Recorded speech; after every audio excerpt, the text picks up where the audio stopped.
like in the thick of the most chaotic time for you, when you know there's a transition and it's super painful, tears involved, all of the things, like what might be, I don't know, a measure or rubric or anything that you would say to help measure, like, how shareable is this? Like, how vulnerable do I get to be authentic? And what does that look like? I've always struggled with that in my most like cocoon time. Like, there was a handful of people that knew what was going on, and I just didn't really know how to be right, because like you have a personality, you have a persona, you have following, you have people who know who you are, who you were, and I feel like that might be hard for some people to be authentic. But then you see other people showing up really well authentically. Like, I don't, is there a balance? What do you think? It's such a good question, and I do not claim to have the answer for everybody, but I'll share what has felt authentic to me. Is I honor that for most of a season where I'm really going through it, I do prefer to process that alone or with 1 to 2 really close friends. And I'll share my reasoning behind it. And again, this isn't to say I don't ever want someone to look at my life and think that it's perfect, I never struggle.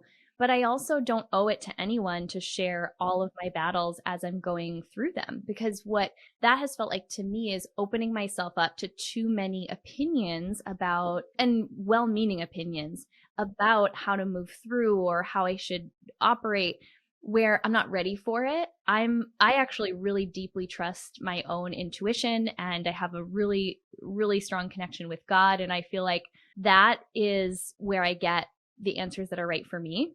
So the moment that I start to open myself up to sharing something when I'm still in it, it actually, and I don't know if this too is like just being an empath, but it feels like way too much energy where I'm conserving my energy to address whatever needs to be addressed in that season. So I don't feel like that's inauthentic at all. In fact, I even think just the analogy of the butterfly, right? The butterfly, the caterpillar goes into the cocoon. It's not a transparent cocoon where it's like this show where we're seeing every moment of the butterfly soup that happens in between.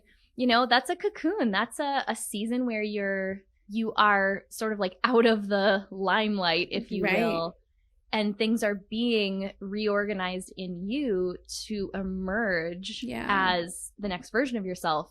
That's very much how it feels for me. And I don't necessarily think that I've heard the analogy that you should share like traumas or pain from a place where it's a scar, not a scab, when there's been time for healing. I don't know that that's always true. Because like you said, I follow plenty of people who do share more raw emotions as they're going through them.